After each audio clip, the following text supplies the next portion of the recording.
দেখি দেখি দেখি দেখি দেখি এক্সকিউজ মি একটুখানি ভিডিওটা দরকার।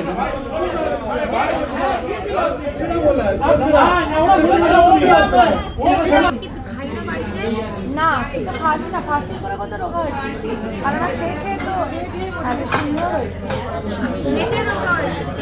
না খেয়ে হয়েছে। 4টে স্প্রাইট। আজ একটা অনুষ্ঠান ছিল, সেখানে যেতে গিয়ে যা কাণ্ড কারখানা হলো।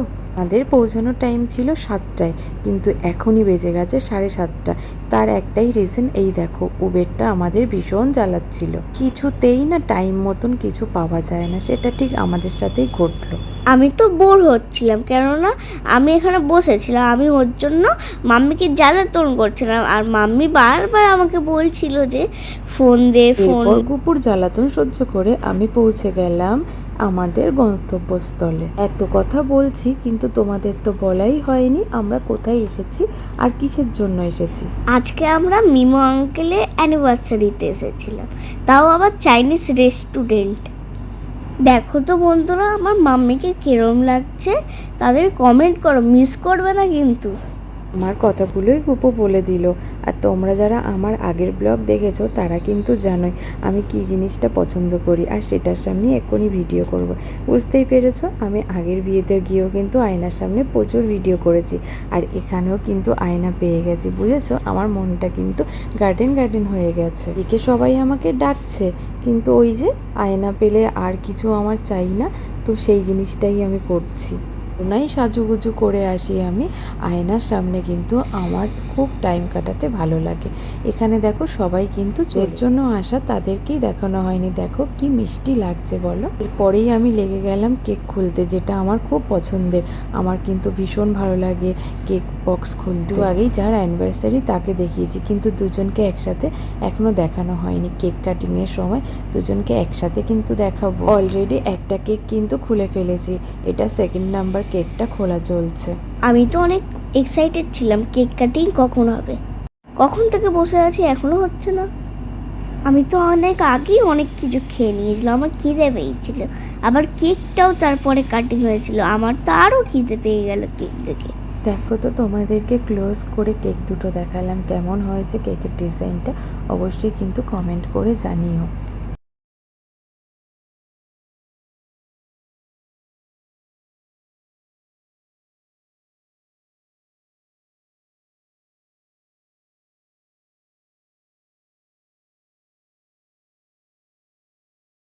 তোমাদেরকে কিন্তু দুজনকে দেখিয়ে দিলাম, দেখলে তো কাজের অ্যানিভার্সারি দুজনকেই কিন্তু খুব মিষ্টি লাগছে। কাজে যেহেতু অনেক লোকজন ছিল ওই জন্য একটু আনকমফোর্টেবল ফিল করছিল, কিন্তু যেহেতু আমরা এমনভাবে ব্যাপারটাকে ম্যানেজ করেছি যে আনকমফোর্টেবল ফিলটা চলেই গেছে।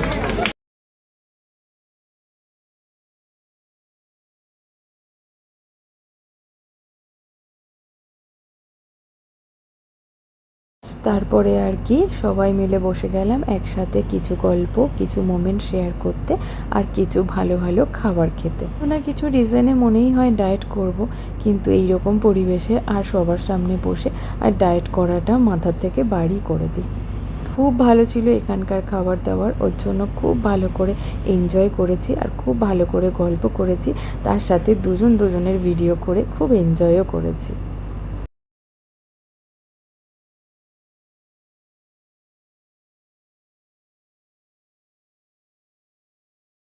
এদিকে আমি ক্যামেরা ঘুরিয়ে ভিডিও করছি, ওইদিকে দিদিভাইও ক্যামেরা ঘুরিয়ে ভিডিও করছে। দুজনেই আমরা খুব এনজয় করেছি। একটু একটু করে মনে হয় প্রচুর খাবার খেয়ে নিয়েছি। আমার নিজেরই এখন কেমন লাগছে, এত খেয়ে নিলাম। এখানে তো তেমন কিছু আর আমাদের মুভমেন্ট বা কোনো কিছু করার নেই, বসা আর খাওয়ার, যেটা আমরা চালিয়েই যাচ্ছিলাম। একটার পর একটা অর্ডার আর একটু একটু করে খাওয়া, আর অনেক মেমোরি, অনেক গল্প শেয়ার করা। কিন্তু ভালোই লাগে বলো, কোথা দিয়ে যে টাইমটা কেটে যাচ্ছিল আমি নিজেই বুঝতে পারছিলাম না। জাস্ট আমার আর খাওয়ার মতন ইচ্ছে ছিল না, কিন্তু লাস্ট অর্ডার, আর আমি কোথাও খাবার নষ্ট করা পছন্দ করি না, তাই ভাবলাম নষ্ট না করে সবাই একটু একটু করে শেয়ার করে সেটাকেই ফিনিশ করা যায়। তো গল্প যে করেছি আর কত কথা যে বলেছি ননস্টপ, তার কোনো হিসেব নেই। এখন এডিটিং করার সময় ভাবছি আমি এত বকবক কী করেছি, আর চারিদিকে আমি এত কিছু কি দেখছিলাম, আমি এখন এডিটিং করার সময় সেটাকে ফিল করছি। এদিকে যার অনুষ্ঠান থাকে তার তো চারিদিকেই নজর রাখতে হয়, কে খেলো না, কারোর কোনো প্রবলেম হচ্ছে কি হচ্ছে না, তো সমস্ত কিছু তাকে খেয়াল তো রাখতেই হবে। এদিকে ভিডিও করতেও ব্যস্ত আছে, বেচারা একসাথে কত কিছু ম্যানেজ করছে। ভীষণ ভালোও লাগছিল সবাইকে ম্যানেজ করা দেখে। বছরে বছরে হোক।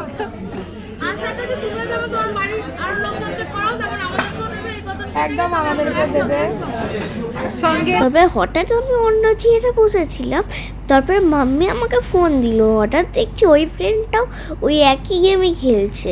ওর জন্য আমিও সিটে গিয়ে ওই গেমটাই খেলছি, কিন্তু ওই ফ্রেন্ডটাকে আমি চিনি না, তাও বানিয়ে নিয়েছিলাম।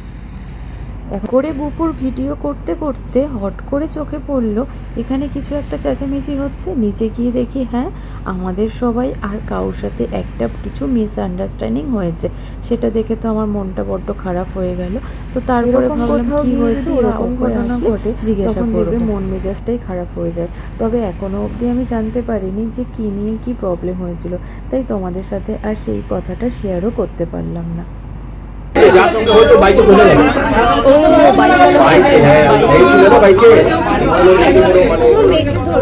না তুমি চলে যাও। যাই হোক, তেমন কিছু হয়নি, খুব একটা বড় ঘটনা ঘটেনি, তো ওই জন্য আমি আর মাথা লাগাইনি। তো এখন হলো সবাই যাওয়ার পালা আছে, আর যাওয়ার পালা হলে যেটা হয় আর কি, সবাই বাই বাই বাই এটা চালাচ্ছে, আর আমিও সবাইকে একটু মোমেন্ট ক্যাপচার করছি। এটাই হবে, আমরা ছাড়িয়ে দেবো, চলিয়ে যাবো। মানে কাকে টোন কেটেছে কে? হয়ে গেছে, যার সঙ্গে হয়তো বাইকে চলে যাবে। ও বাইকে, হ্যাঁ এই ছিল না বাইকে। না তুমি চলে যাও। ছেড়ে দিন, হয়ে গেছে।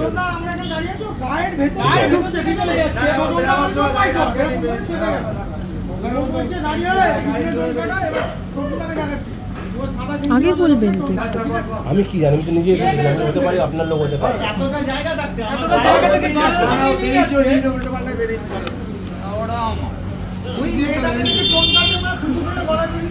পাপাও আছে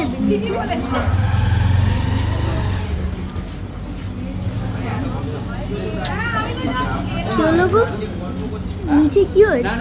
ঝামেলা হয়েছে কি কারণে? তার সাথে অ্যাক্সিডেন্ট হয়েছে? না না ঝামেলা হয়েছে।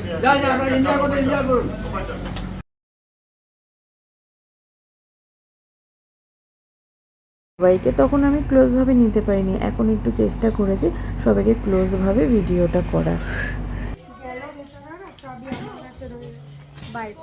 Bye bye.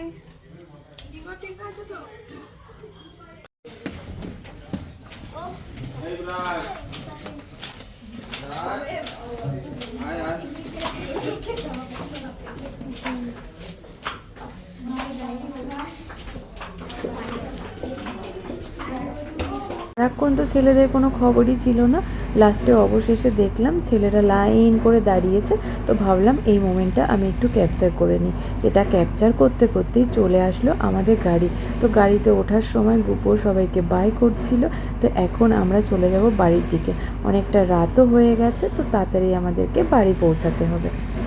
সোনা বরণ রূপ কন্যা তুজ বরণ কেশ, তুই দিনের শুরু কন্যা তুই রাতের শেষ। গাড়িতে উঠেও আমাদের ভীষণ এনজয় হয়েছে। আমরা এখানে আমাদের পছন্দের মতন গান চালাচ্ছিলাম, আর আমি আর গুপু পেছনে ডান্স করছিলাম।